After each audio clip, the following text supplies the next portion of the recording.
Hello guys, and welcome to part 6 of my playthrough of Shadow of the Erdtree. So in this episode I will explore Castle Ensis, and I will cover the boss fight for Rellana, the Twin Moon Knight. So I've started this episode a bit differently from how I'd previously planned it, because I was going to do a couple of optional areas, but moving forward I decided to change things a bit, because I think if I do too much side content, I think the playthrough will take much longer to get through, and unfortunately the views for the playthrough so far have been pretty low. So I think moving forward I'm better sticking to the kind of main areas, but I will still cover all the main bosses. So I will try and include some footage of the areas that lead up to the bosses as well.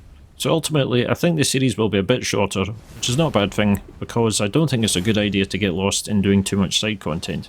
So that's the idea for moving forward with the playthrough. So here I start off at Castle Ensis, and I will explore a bit of the castle, and this area can be quite difficult, and there are quite a few tough enemies to find here, starting with the large troll at the end of the bridge here.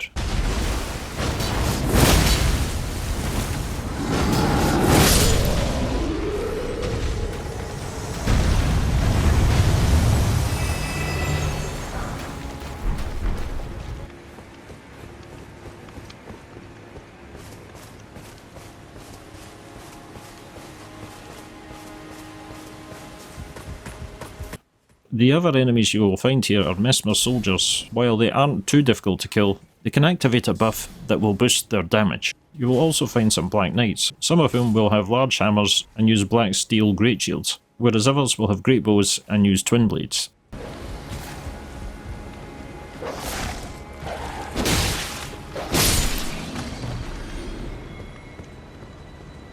And in this castle you will also find a new weapon called Milady. And overall it's a pretty good weapon, and one I used quite a lot in my first playthrough of the DLC. Although I used it so much in my previous run, I decided not to use it here.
And up ahead we have another tough enemy that we need to deal with. And this enemy is Moonrithyll Carian Knight. And this knight is quite similar to the Carian Knight that we saw in Raya Lucaria in the main game. The main difference here, however, this knight can hit much harder and can potentially two-shot you with her magic greatsword. So you really do need to watch out for her attacks here, because they can do massive damage.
So once Moonrithyll is defeated, she will drop her Night Sword, which comes with the skill Tremendous Phalanx.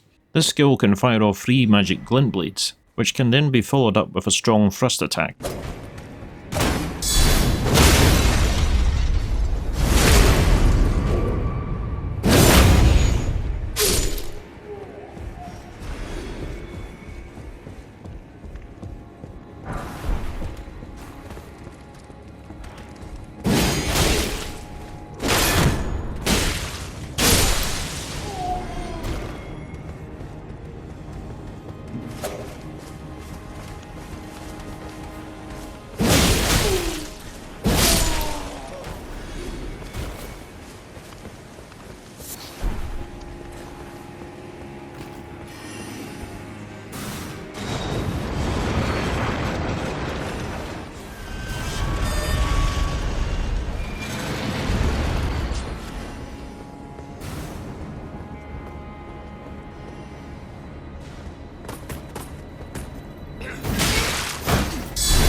So now we move on to the Rellana boss fight, and this fight is actually pretty easy. No way. And Rellana herself is actually a real pushover. It's a total fabrication. Well, I'm actually kidding here, because you will soon find out that Rellana is actually very difficult. And Rellana here uses 2 light greatswords, one which is infused with magic and the other is infused with fire.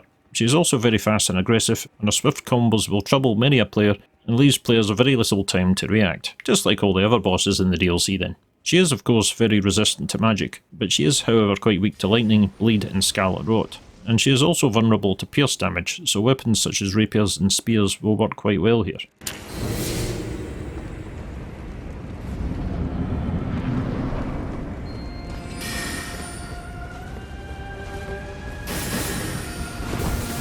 As for a general strategy, the best thing to do is to observe Rellana's attacks and look for an opening. This however can be quite challenging due to the length of Rellana's combos. Plus in the second phase her combos will then be infused with fire and magic. So for the choice of my weapons, I did at first use the Great Katana and buffed it with Bloodflame Blade. I also used the Lordsworn Great Shield in order to perform guard counterattacks. I did however later on use the Antspur Rapier and buffed it with Bloodflame Blade, so this allowed me to do Scarlet Rot and bleed damage simultaneously.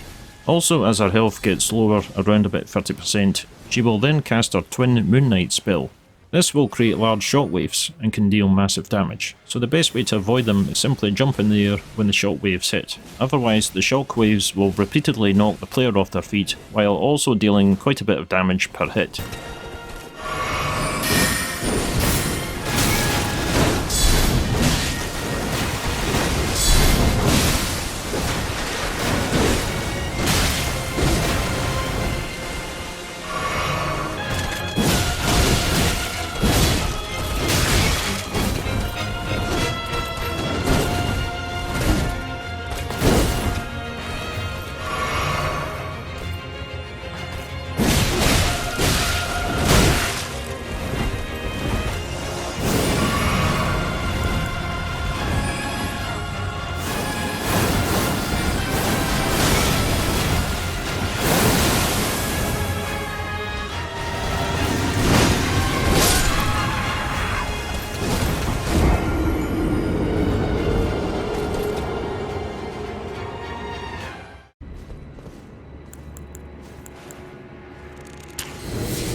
and after 28 exhaustive attempts, Rellana finally goes down, and with that we also get a remembrance, which will allow us to get our light greatswords and the spell Rellana's Twin Moons.